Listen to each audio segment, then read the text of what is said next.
Excelente día para cada uno de ustedes, estimados estudiantes del segundo año de Bachillerato General Unificado. Les saludo una vez más, eh, su amigo Otto Carlos, docente de la materia Lengua y Literatura. ¿Sí? En esta hora vamos a estar aprendiendo sobre la unidad número 2. Entonces, estimados estudiantes, la unidad educativa particular Sergio Núñez Santa María le da la cordial bienvenida a este estudio modular. Le pedimos en esta hora, estimados estudiantes, que tomen su material de estudio, ¿sí? Su módulo de la materia lengua y literatura. Lengua y literatura es lo que en esta hora vamos a estar aprendiendo sobre la unidad número 2, ¿sí? Allí está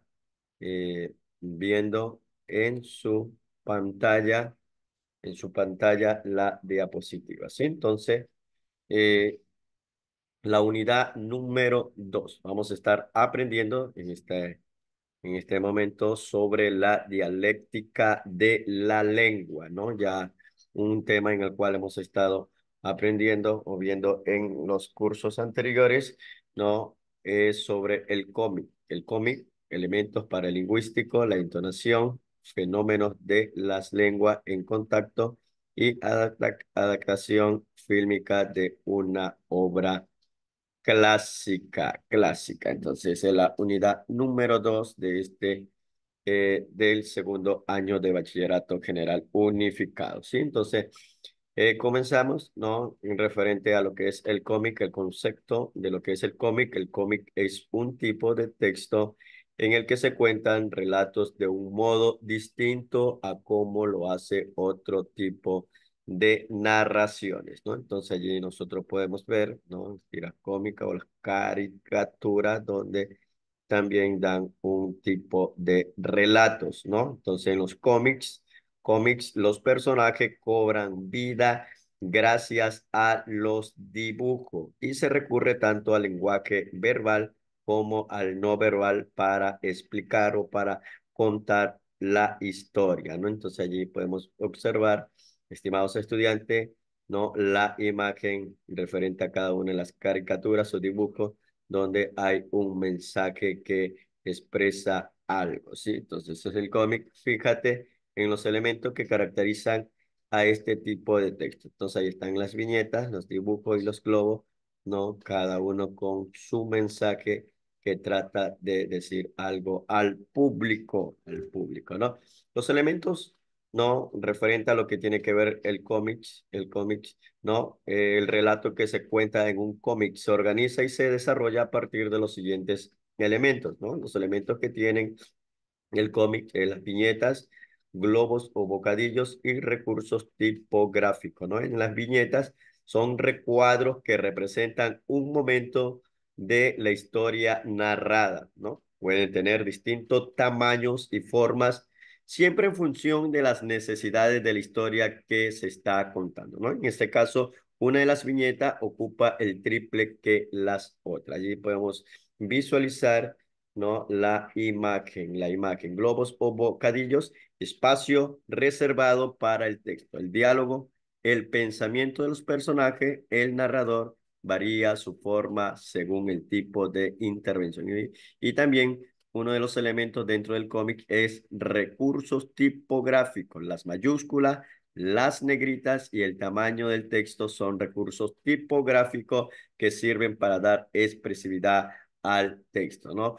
También uno de los elementos dentro del cómic podemos ver las figuras cinéticas, ¿no? Líneas que indican el movimiento de los personajes o la trayectoria de los objetos, ¿no? También otro de los elementos dentro del cómic es símbolos, ¿no? Imágenes que sirven para representar el estado de ánimo o algunas ideas de los personajes. Ver las estrellas, dormir como un tronco, entonces allí usted está viendo, estimados estudiantes, referente, ¿no? a el cómic, ¿sí? Otro de los elementos es onomatopeyas, ¿no? Palabras que imitan sonidos de la realidad, move, jack, out, out. estos son algunos de los símbolos utilizados en los cómics para expresar estados como tener una idea, estar mareado o enamorado. Sí, allí está click, back, new, que entonces cada una de las figuras o elementos del cómic, ¿no?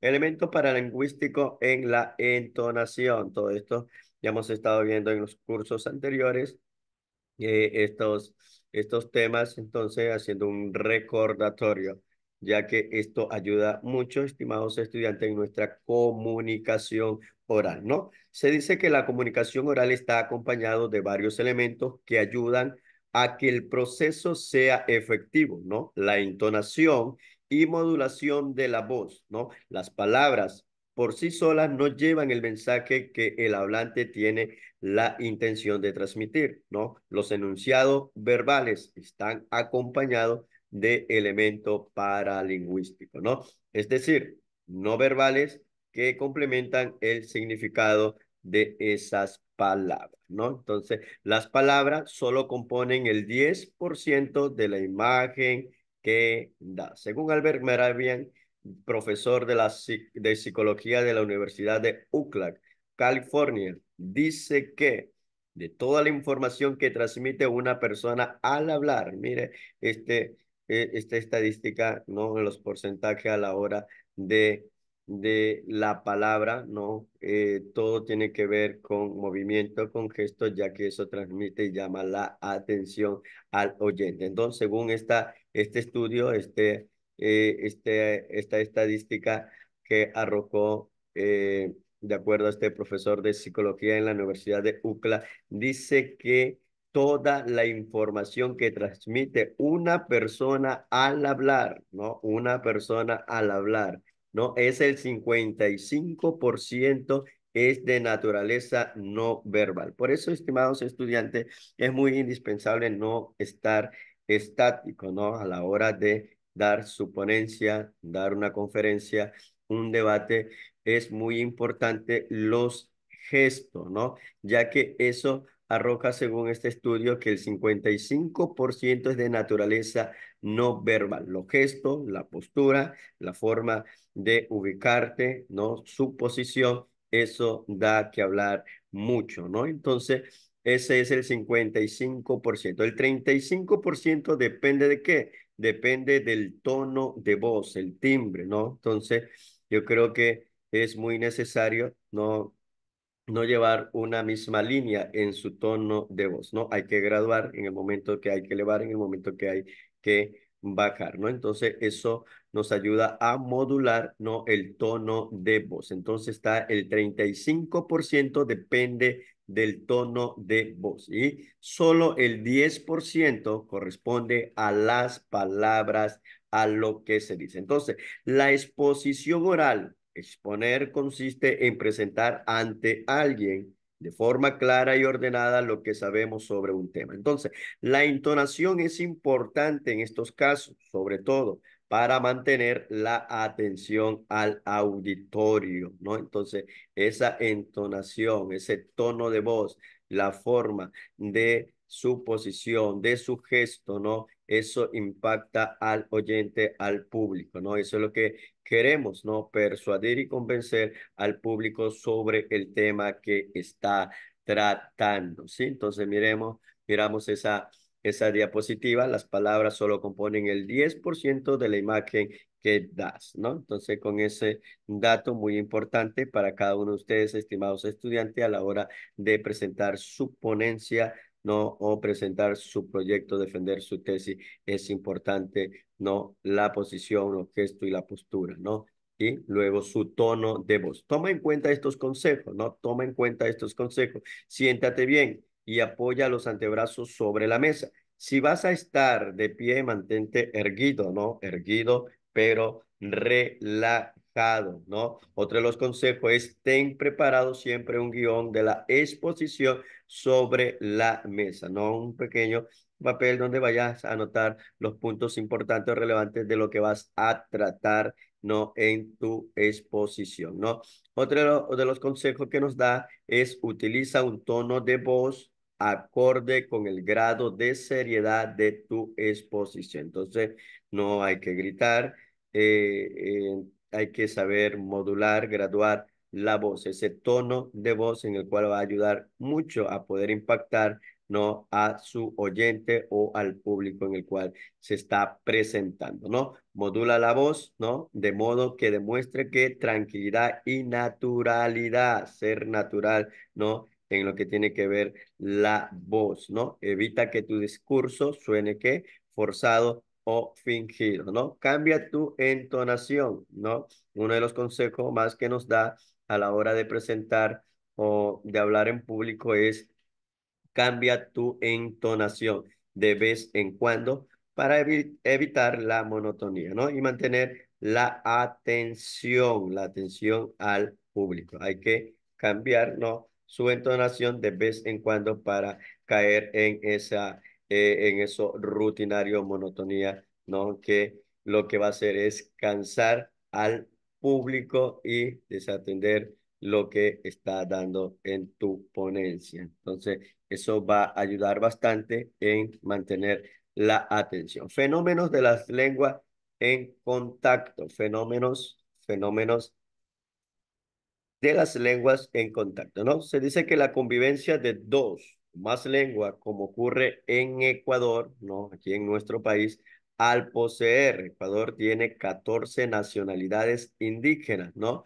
Produce algunos fenómenos de lenguas en contacto, ¿no? Entonces, todo este fenómeno aquí en nuestro país, Ecuador, ya que es un país multiétnico, un país pluricultural, ya que cuenta con 14 nacionalidades indígenas, donde cada pueblo y nacionalidad tiene su lengua, ¿no? Entre ellos destacan el bilingüismo y la diglosia. Entonces, ¿qué es el bilingüismo? La palabra bilingüismo procede del latín bilinguis, ¿no? Y significa literalmente el que habla, ¿qué? El que habla dos lenguas. Sin embargo, es un fenómeno complejo, un complejo difícil, ¿no? Los autores señalan varios tipos de bilingüismo según estos criterios. Entonces allí vemos, ¿no? Una imagen de lenguas en contacto, ¿no? Español, que son las lenguas en contacto, bilingüismo y la diglosia, todas estas cosas que destacan dentro de las lenguas en contacto, ¿no?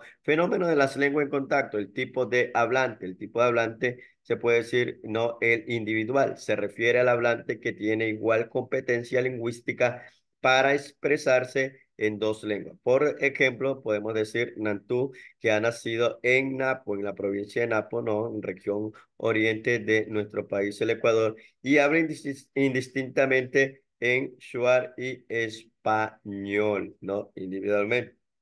Lo que también podemos decir en tipo de hablante en lo social, en una comunidad o un grupo social se utilizan dos lenguas como medio de comunicación. Un ejemplo sería el bilingüismo en Otavalo, ¿no? Recuerde que la palabra bilingüe es una persona que habla dos lenguas, ¿no? Entonces continuamos. Lenguas de las fenómenos de las lenguas en contacto, ¿no? En contacto, la forma de adquisición, ¿no? Natural y aprendido. Cuando decimos, ¿no? De la forma de adquisición en lo natural, el hablante domina las dos lenguas adquiridas, ¿no? De forma natural desde la infancia, ¿no? Como por ejemplo, podemos tomar el caso descrito anteriormente, ¿no? El Nantún tendría un bilingüismo natural, ya que ha adquirido el Shuar y el español al mismo tiempo. Entonces, esa manera o esa forma de adquisición, ¿no? La podemos denominar como natural, ¿no? Ya que ha adquirido,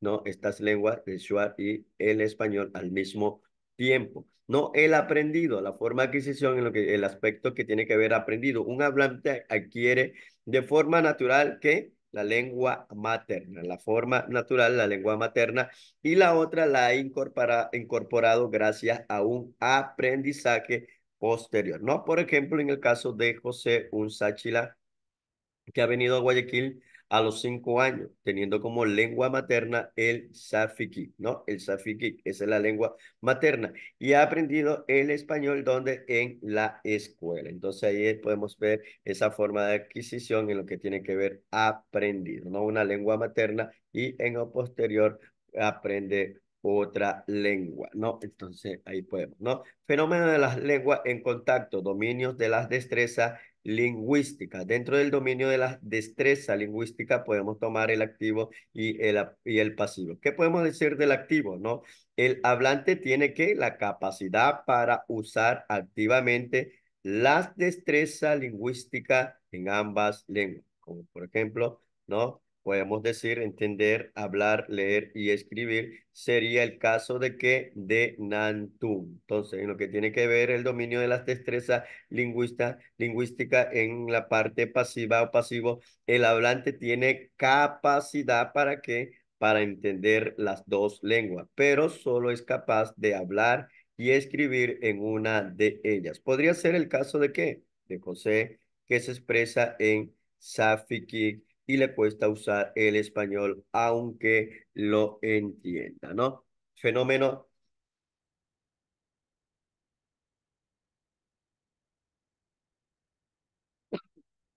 perdón, fenómeno de las lenguas en contacto, fenómeno de las lenguas en contacto, ¿no? La diglosia, ¿sí? El fenómeno de las lenguas en contacto. Diglosia. Ahí podemos ver lo que nos enseña referente a la diglosia, que es el bilingüismo perfecto, ¿no? En igualdad de condiciones, ¿no? Es una situación más teórica que real. En la realidad suele ocurrir que en una comunidad donde conviven dos lenguas, sus hablantes no emplean indistintamente las dos, porque ambas no gozan del mismo trato y protección. En estos casos se produce una situación de ¿qué? De diglosia. Así que puede suceder que una persona que sabe expresarse en dos lenguas, ¿no? Diglosia y extinción, ¿no? La situación de diglosia es la más común en la zona desfavorecida con una historia de colonización, ¿no? En Sudamérica, la lengua de prestigio es que el español frente a las lenguas indígenas de cada zona, de cada lugar, ¿no? Que están relegadas a un ámbito doméstico, ¿no? Una situación de diglosia conlleva que un gran peligro, ya que puede provocar que la extinción de la lengua más desfavorecida. Entonces, para evitar estas situaciones, se debe tomar medidas para normalizar e igualar el estatus de las lenguas que conviven en un territorio, incluirlas en los planes educativos en las administraciones públicas y en los medios de comunicación. Entonces, para evitar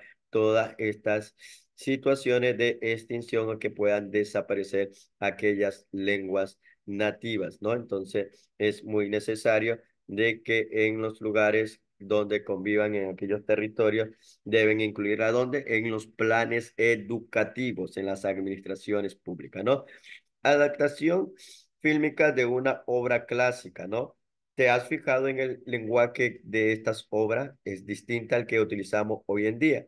En la adaptación que realices de estos textos tendrás la libertad de que de ajustar el lenguaje a tus necesidades. Un miembro del grupo puede encargarse de esto, ¿no? Su breve película se basará en qué? En un nuevo guión adaptado de los textos originales. Para eso, no olvide que el texto debe contar con qué, con personajes, diálogo y acotaciones, ¿no? Entonces, muy necesario todos estos elementos a la hora de poder realizar lo que nos está mencionando. Personaje, diálogo y acotaciones, ¿no? La película podrá ser filmada con cualquier cámara. La calidad de video no será tan importante como la puesta en escena. Un integrante del grupo deberá ser el encargado de filmar y de coordinar la actuación, ¿no? La adaptación fílmica de una obra clásica. Dependiendo de la obra que hayan escogido, dos o tres integrantes del grupo deberán participar como que, como actores. Deben estar dispuestos a memorizar líneas y pronunciarlas de forma expresiva. Cada uno se encargará de su propio vestuario. Si alguno de ustedes conocen algo de edición de video y quiere presentar un trabajo con acabados más profesionales, adelante, hagan su mejor esfuerzo. Entonces, la película deberá ser presentada ante todo el curso, quienes como público evaluarán el trabajo de sus compañeros con estos criterios, ¿no? Entonces, la adaptación fílmica de una obra clásica debe tener presentación, ¿no? Pertinencia, ¿no? Y cuando hablamos de presentación, los integrantes del grupo son que puntuales, presentan su película sin inconveniente, presentan a sus integrantes y a su trabajo de una forma que adecuada, ¿no? Cuando hablamos dentro de la pertinencia, el filme es fiel al texto original, transforma algunos aspectos formales, pero no cambia su esencia. Los escenarios y vestuario concuerdan con la ambientación de la obra original, ¿no? Continuamos con la adaptación fílmica de una obra clásica, ¿no? El tercer punto es calidad del producto final, calidad del producto final, ¿no? El filme es producto de un trabajo serio y esforzado. La historia tiene una secuencia que lógica, las actuaciones son buenas, los recursos técnicos han sido bien aplicados, ¿no? Y por último, la creatividad. Los integrantes del grupo han demostrado vencer que las dificultades de adaptar una obra de teatro clásico ¿con qué? Con creatividad. Y su producto final es atractivo e imaginativo. Entonces, todos estos estimados estudiantes de segundo año de bachillerato general, ¿sí? Nos ayuda a tener todo esto en cuenta para una mejor comunicación, ¿no? Estamos hablando referente a la comunicación oral, cómo poder transmitir el mensaje con efectividad, ¿sí? Entonces, agradeciendo por su atención, quiero dejar con ustedes un video tutorial que va a aportar mucho sobre esta unidad número 2 que hemos estado aprendiendo. Le esperamos a en la siguiente clase, en la siguiente unidad número 3 en el aprendizaje. Que tenga un excelente día.